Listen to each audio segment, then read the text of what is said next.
রান্নাবাটিতে সকল দর্শক বন্ধুদের স্বাগত জানিয়ে শুরু করছি আজকের রেসিপি সর্ষে ইলিশ। বাঙালির প্রথম কথা, মাছ ভাত থাকলে আর কোনো কিছুরই প্রয়োজন হয় না, তার উপরে থাকে যদি ইলিশ মাছ, যাকে বলে সোনায় সোহাগা একেবারে।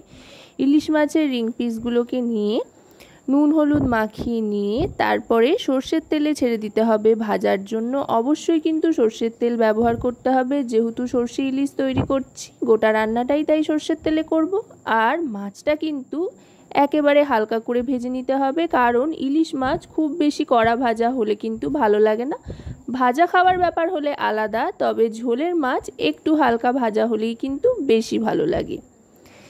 এবার এপিট ওপিট করে নিচ্ছি, জাস্ট একটু হালকা ভাজা হলেই তুলে নেব। এখন থেকেই এত সুন্দর গন্ধ আরম্ভ করেছে ছাড়তে যে এই সম্পর্কে আর কিছু বলাটাই খুবই কষ্টের ব্যাপার হয়ে দাঁড়াচ্ছে, কারণ জিভ তো জড়িয়ে আসছে জলে।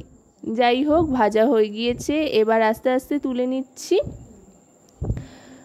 মাছগুলো ভাজা হয়ে যাওয়ার পর এবার এই তেলেই ফোড়ন হিসেবে দিয়ে দেব কালো জিরে। কালো জিরে ফোড়ন দিয়ে গ্যাসের ফ্লেমটা লো করে দেব, যেহেতু কাঁচা লঙ্কা বাটা দেব। অবশ্যই কিন্তু গ্যাসের ফ্লেমটা লো করে দিয়ে তারপরেই কাঁচা লঙ্কা বাটাটা দেবেন, তাতে করে খুব বেশি ছিটকবে না। কাঁচা লঙ্কা বাটা দিয়ে একটু মিশিয়ে নিয়ে সামান্য একটু জল দিয়ে দিচ্ছি, এতে করে খুব বেশি ছিটকবে না। এবার এতে দিয়ে দিচ্ছি পরিমাণ মতো লবণ। নুন হলুদ যেহেতু মাখিয়ে রেখেছিলাম, তাই কিন্তু মাছে বুঝে একটু লবণ দিতে হবে, খুব বেশি যাতে নুন কাটা না হয়ে যায় সেদিকে লক্ষ্য রেখে। এবার দিয়ে দিচ্ছি হলুদ গুঁড়ো আর লঙ্কার গুঁড়ো, এটা কিন্তু কাশ্মীরি রেড চিলি পাউডার। ইলিশ মাছের সাথে সাধারণত কাঁচা লঙ্কার ঝালটাই বেশি ভালো যায়, তবে রঙের জন্য একটু কাশ্মীরি রেড চিলি পাউডার দিলাম। দিয়ে এবার ভালো করে ফুটিয়ে নিয়ে দিয়ে দেব নারকেল কোড়া। নারকেল কুড়িয়ে বেটে নেওয়া হয়েছে। নারকেলটা যত মিহি করে বেটে নেওয়া বা পেস্ট করে নেওয়া যাবে, গ্রেভির টেস্ট কিন্তু ততটাই ভালো হবে। নারকেলটা দিয়ে ভালো করে মশলার সাথে কষিয়ে নিচ্ছি, গ্যাসের ফ্লেমটা মিডিয়াম টু লোতে রেখে। দেখুন তেল ছাড়তে আরম্ভ করেছে। এবার দিয়ে দিলাম সর্ষে বাটা।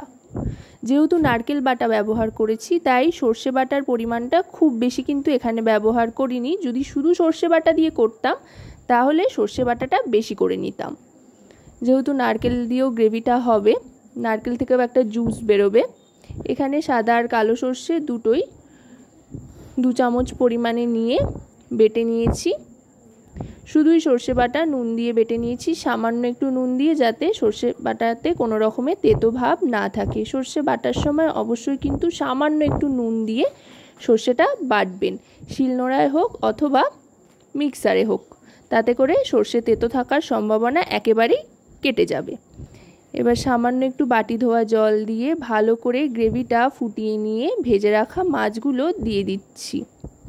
দেখতে এতটা অসাধারণ হয়েছে যে রসনা তৃপ্তির আগেই কিন্তু এর অসাধারণ গন্ধ দিয়ে নাকের আর চোখের খিদে পুরোপুরি মিটে যাচ্ছে। যাই হোক, এবার একটু ওলট পালট করে নেব। ওলট পালট করে নিয়ে গ্যাসের ফ্লেমটা হাইতে করে দেব, যাতে মাছের মধ্যে গ্রেভিটা ইনসিস্ট হয়। এবার গ্রেভিটা ফুটতে আরম্ভ করলে দিয়ে দেব ওপর থেকে কয়েকটা আস্ত কাঁচা লঙ্কা, যেগুলো গরম ভাতের সাথে মেখে খেতে কিন্তু অসাধারণ লাগবে। এবার গ্যাসের ফ্লেমটা লোতে করে দিয়ে 1 মিনিট মতো ঢাকনা চাপা দিয়ে রেখে ঢাকনাটা সরিয়ে নেব। এবার ওপর থেকে তেল ভেসে উঠলে আরও আরেকবার নেড়ে নেব ভালো করে।